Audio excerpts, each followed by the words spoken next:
and welcome back once again, everybody, to Bish's RV. My name's Josh, the RV Nerd, and I'm kicking it up here in Grand Rapids, Michigan today with some of my brothers and sisters here in hashtag Michigan.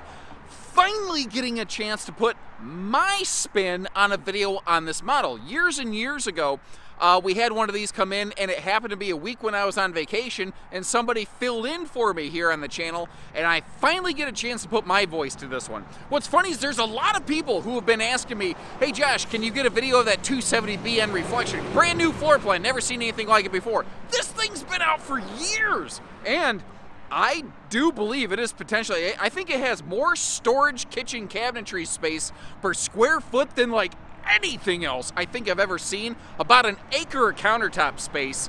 It gives you a couple different, you have some decor swaptions inside, you have a color package swaption outside, you have some factory standard solar that you can expand on, factory standard inverter, which is also very uncommon.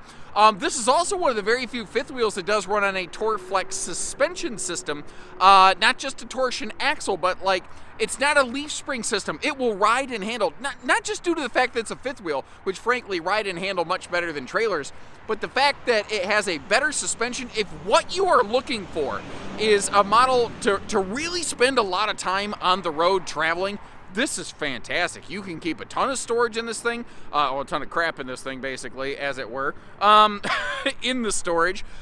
With it having a closet slide, the bed remains fully functional in transit, which bed slides don't always do. Got to kind of keep that in mind here.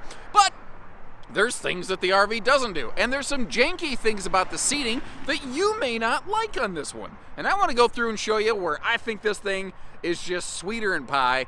I also want to show you where it's a little bit sour at times, kind of like some Sour Patch Kids. First they're sour, then they're sweet, but I love Sour Patch Kids. There's nothing like going to the movie theater and sneaking in a bag of Sour Patch Kids, then getting like a toothache because you sat there and chowed the whole thing, plus like 6 handfuls of popcorn. Have you ever noticed too, you can't just put like one piece of popcorn in your mouth. You gotta grab a big handful and just go.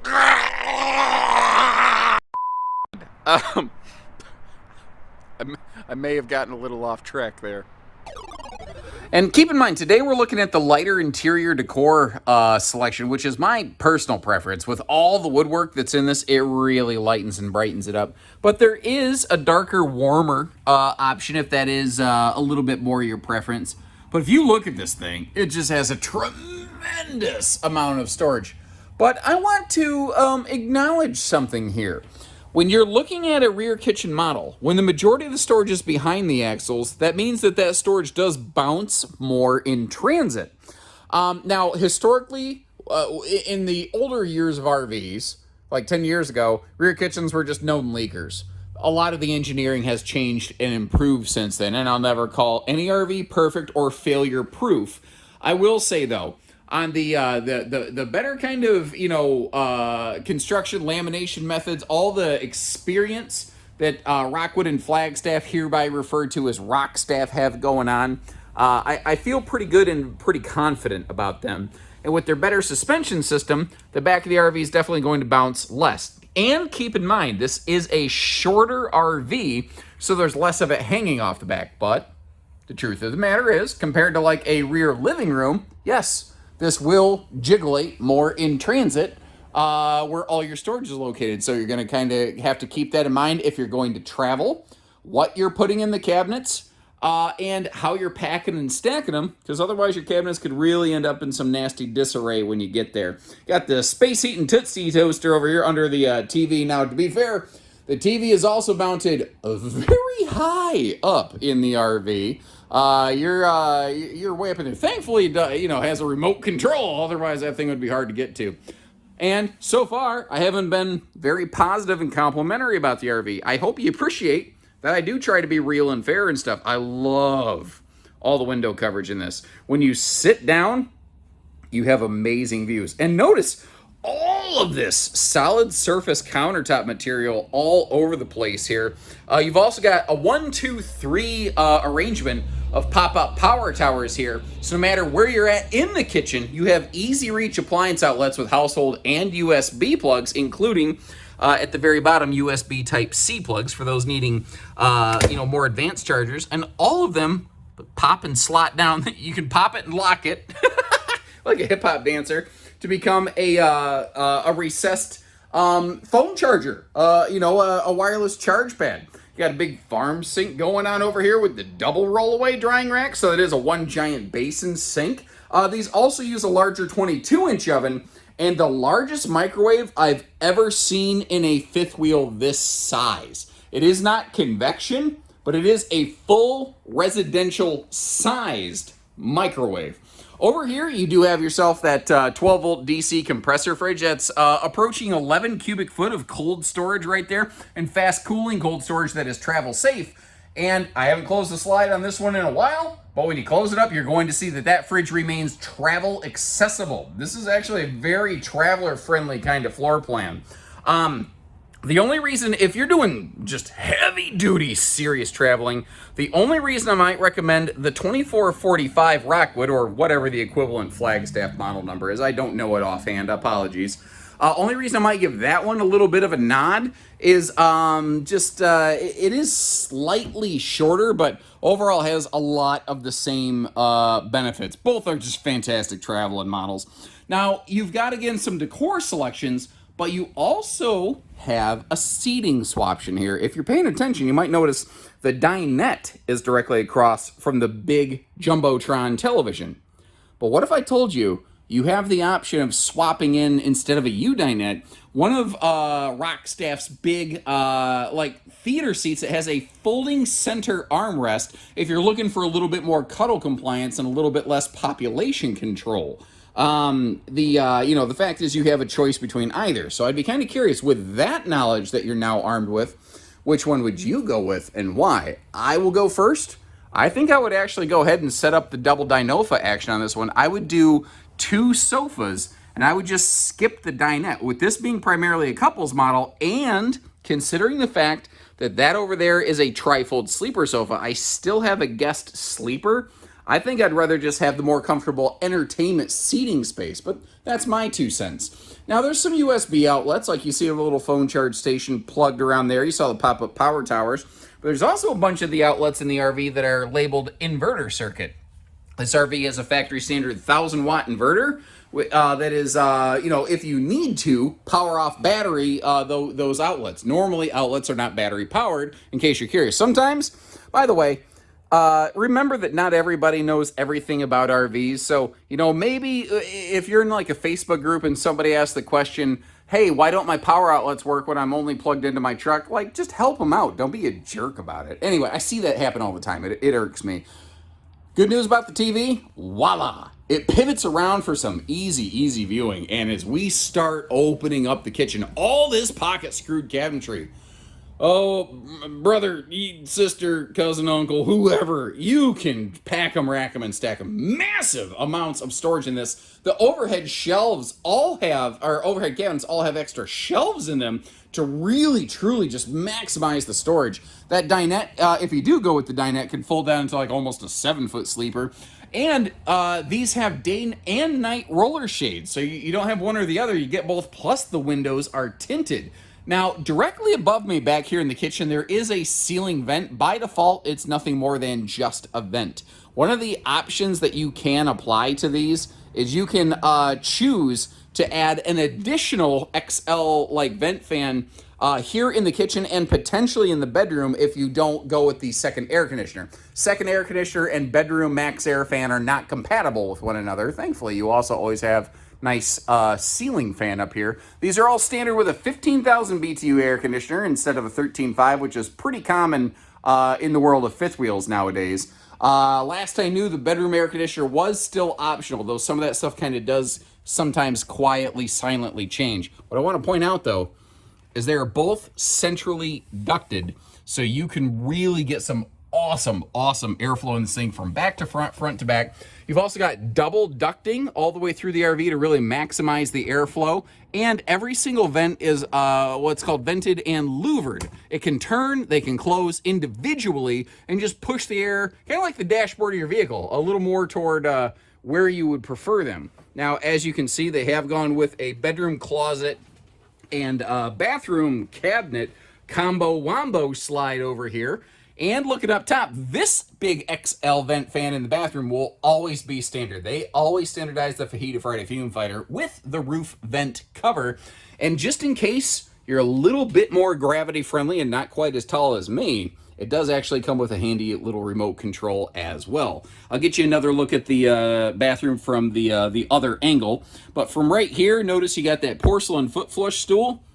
And I think that does qualify as fairly fluffy friendly right there. I don't think that one is too awful bad. Where it gets potentially a little interesting for some folks is what happens over here in the shower area. Because as you can see, the headroom in the shower is fantastic. The elbow room can be a little tight in those radiant showers. You got to really position your body corner to corner to get your elbows up to really kind of soap up the hair. And if I pop the little sliding doors open right here, you see that even their big fifth wheels do include the shower miser system, which if you're boondocking, you're using the pump to pull water from your fresh tank. That will basically recycle the water back into your fresh tank until it warms up to shower temperature, which is, I think, a pretty cool, interesting little thing they do. Now, if you look over on the left side of the screen, you can see that's that closet slide that we're looking at. Looking at the right side of the screen, you can see the storage in there, as well as the storage below the sink, and the giant Lipitorage Storage Galorage medicine cabinet above the big sink right there. So they have, even though it's a dual door, they have maximized this. But I would be kind of curious to know, if you could, are you happy with this bathroom arrangement? Would you change it? There's some folks who don't like radiant showers, or some folks who think they're fine. They do save space in the RV, but sometimes saving space isn't necessarily the most important factor. A lot of people do like to sleep well at night, though. I've yet to meet someone who goes, I hate sleeping good. Thankfully, these do come with a 60 by 80 true queen bed every single time. That does mean, however, no king swaption. Now, you might notice open stands with some nice, easy outlet access on both sides of the bed, kind of like dresser storage above. You don't see hanging storage. Your hanging storage is going to be located over here in this closet slide out. By the way, TV hookups are directly behind us where we're looking right now. They're on the door side wall. Just to kind of give you a bit of a peek, let me get you up in there, so you can see that little kind of notched hanging rack. And the little, drop downs that exist in between that little bar, it helps keep your stuff from flying around too awful much. Now, looking at all your different storage spaces, starting over here, triple dresser drawers down to the floors with two more over yonder in the slide, plus a big chunk of footlocker storage under the bed. You might notice there's a little bit of a step up way up under the bed area there. That's because that's where an additional cross member is located in the upper deck to help prevent the upper deck from twisting, flexing, bucking, and chucking.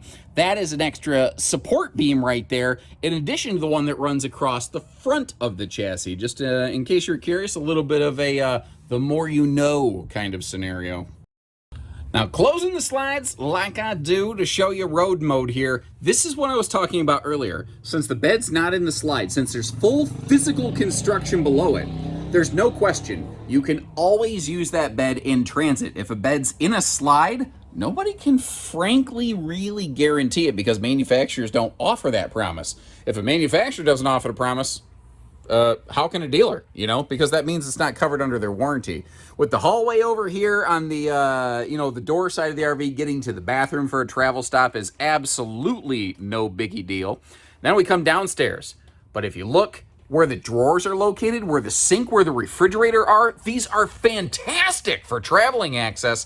The caution I want to give you is, once again, nobody can tell you whether or not it is or is not safe to occupy the slide in transit. So the only recommendation I can give you is don't sit down and use the slide unless the dinette, unless the slide's fully extended, because if it breaks, it's going to be on your dime to fix it. And if you appreciate that extra insight, if you like how we close the slides for you, if you're new, hit subscribe. If you've returned, like our video, or don't. I can't tell you what to do. Now, like clockwork, when I start looking at a fifth wheel this size, the question, is it half-ton towable, starts creeping into the conversation. Generally speaking, my answer to that is no. I feel that very few half-tons really should be, put under a fifth wheel. And one of the biggest reasons, so it's, basically 10,000 pounds GVW, technically just under that, but for the sake of argument, 10,000 pounds. Okay, there are some half-tons that can handle that with their tow rating, but, big but, like Sir Mix-a-Lot.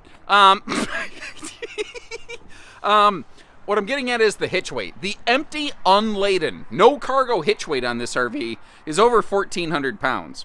By the time you add cargo to the RV, by the time you climb into your vehicle, by the time you add the weight of a physical fifth wheel hitch into the bed of your pickup, you have exceeded the payload ratings of about 99% of half tons on the market today. So generally speaking, I do recommend 3/4 ton and up. If that kind of safety-based information you appreciate, make sure you hit that subscribe button or just leave me a little note that says thanks. Moving on from there, we've got ourselves that enclosed docking center, which is very common in most fifth wheels. We actually really have Heartland to thank for that. They weren't necessarily the first, but they were one of the first to make it a super mainstream thing.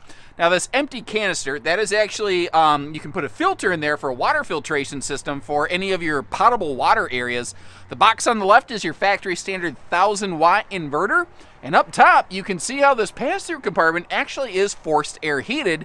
And you will notice they don't put any sort of mildew building carpeted flooring down in there. I do like the slam latch. I don't really love that it just swings in the breeze. There's no real way to kind of hold it in place. Now, kind of like we had a heated pass-through compartment, you've got an enclosed underbelly here with a radiant barrier and holding tank heaters standard on this. Now, they have at Rockstaff not actually done any sort of cold chambering. I can't guarantee you if this is cold camp capable. What I can tell you is that it's going to have to get and stay well below freezing to really become a significant issue on this one. There was a vehicle moving through the driveway, so I had to kind of hug out of the way for a second there. Pardon the crappy camera work, more than usual. Anyway, automatic leveling has since become standard on these. The interesting thing, too, is all of the Flagstaff fifth wheels are now in the Classic series. All of the Rockwood fifth wheels are now in the Signature series, which is the same thing, by the way. They no longer do like a little brother, big brother fifth wheel. Everything is just now built to their upper end trim package and echelon. So you're always getting full feature every single time on one of their fifth wheels now, just like their bigger series travel trailers. Now look at the entry door. Well covered by that awning. If you're coming outside on a rainy day, that is exactly what you're going to want right there. It covers all those windows, all the baggage doors, and the little camp cooking station over there on the left. We'll get to that in just a minute. First of all, taking a peek at the other side of the pass-through, just because we're here. Apparently somebody left a tennis ball. Okay, neither here nor there. On the left side, you do see a little set of TV hookups. The door is anti-slam, which is nice, and we've got a 4-step gas strutted easy lift and lower stable step system, so that the thing doesn't, like, you know, if you got a blown out rotator cuff or something like that, you don't got to worry about dropping your steps and crushing your Pomeranian or anything of that noise. Always a good. I've dropped one of those on my feet, and I think I bruised my bone once. Obviously, I've never had that problem on these. Look behind your Goodyear tires. You actually see the spare belly mounted back there. Just a nice, easy view of it. I just don't normally have that opportunity. The tires, I mentioned how they are Goodyear Endurance radials, but one of the massive ride and handling features on this is that they're using a Torflex suspension system, a torsion suspension, which instead of a leaf spring, what it will do is it will try to actively keep the RV flat and level instead of a leaf spring suspension. If you go around one of those sharp curly Q kind of highway exits, leaf spring suspension is actually trying to body roll the RV off the road and to buck you off the road. This does the opposite, which I think is pretty darn great. Now, over this direction here, we got the handy little outdoor griddle situation going on. This does not have any sort of outside refrigerator or what do I want to say, sink. So I'm not going to call it a camp kitchen or anything like that. But look at the way in the real kitchen how the windows just wrap around everything. I think that is so cool. When you're sitting inside, whether you're cooking or whatever, you always just have awesome views. And it really, doesn't it sort of look like a little bit of a face on the back here? Okay, anybody who plays Minecraft, tell me that doesn't kind of look like the face of an Enderman. just, you know, with the colors a little bit inverted. Anyway, you get the idea. I'm a dork. Obviously, the whole RV nerd thing is well earned. I'm a nerd just in general. So down here, we have ourselves the 300-pound rated accessory hitch, and giving us a little bit of a peek up top. You got a factory standard roof ladder getting you up top there. You see 200 watts of factory solar. And on this one, obviously, we're looking at that second air conditioner right there. It's just I mean, you know, this kind of cubic foot of space, if you're in the Midwest and you're kind of summer camping, I probably would still want the second air, but I could see somebody arguing that maybe you don't need it around here. But a lot of areas of the country, hot sun, summer country, I think, especially humid areas, that extra air conditioner, man, you just really, really need it. Now, if you get the U-dinette, you get all this storage space accessible from the outside on the face of the slide, but this pocket back here behind the refrigerator, that will always be there, which I think is very, very cool. They just don't tend to waste space. Now, the thing is, that storage, loud truck, sorry. Yeah, it's okay, I'll wait. No, they can't help it. But that storage goes basically all the way up to the top of the slide in that vertical compartment. So if you got some tall golf clubs to fend off a zombie apocalypse, you got a perfect little, you know, batting cage place to put them there.